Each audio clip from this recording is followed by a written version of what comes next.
తెలంగాణ ప్రజల మీద ఆకృత్యాలు చేసిందే కాంగ్రెస్ పార్టీ అని మాజీ మంత్రి నిరంజన్ రెడ్డి ఆరోపించారు. అప్పట్లో వద్దంటే తెలంగాణను ఆంధ్రాలో కలిపిందే కాంగ్రెస్ ప్రభుత్వం అన్న ఆయన 30 ఏళ్లు తెలంగాణ అంశం తెరమీదికి రాకుండా జాగ్రత్త పడిందే కాంగ్రెస్ పార్టీ అని మండిపడ్డారు.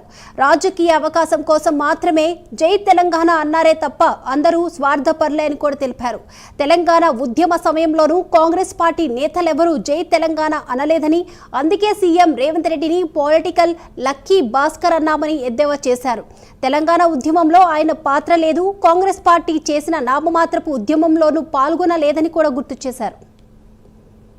ఇప్పటిదాకా తెలంగాణ ప్రజల మీద ఆకృత్యాలు చేసిందే కాంగ్రెస్ పార్టీ, కాంగ్రెస్ ప్రభుత్వం. వద్దంటే వాళ్ళకి ఆంధ్రలో కలిపింది మీ పార్టీ, కోరితే మా వాళ్ళని చంపింది మీ పార్టీ. మళ్ళా 30 ఏళ్ళు తెలంగాణ అంశం తెర మీదకి రాకుండా జాగ్రత్త పడ్డది మీ పార్టీ. ఒక రాజకీయ అవకాశం కోసం, అవకాశవాదం కోసం జై తెలంగాణ అన్నారు తప్ప మీకు ఏనాడు అది లేదు. ఆ పార్టీ శ్రేణుల్లో కొందరు నిజాయితీ గల వాళ్ళు ఉంటే ఉండవచ్చు, అది వేరు. కానీ నాయకత్వ పాత్ర పోషించిన వాళ్ళంతా తెలంగాణ అంశము ఒక ఆయుధంగా, రాజకీయ ఆయుధంగా పనికి రావాలనుకున్నటువంటి స్వార్థపరులే. ఆ సమయంలో కూడా మీరు జై తెలంగాణ అనలే. అందుకే ప్రారంభంలో పొలిటికల్ లక్కీ భాస్కర్ అందుకే అన్నది తెలంగాణ ఉద్యమంలో పాత్ర లేదు, కాంగ్రెస్ పార్టీ చేసిన నామమాత్రపు ఆందోళనలో కూడా మీ పాత్ర లేదు. మీరు అందులో లేరు. అప్పుడు అంత పరిపక్వం అయిన తర్వాత వాళ్ళు సర్దుకునే లోపల మీ ప్రయత్నాలు మీరు చేసుకొని వచ్చి సీట్ మీద కూర్చున్నారు.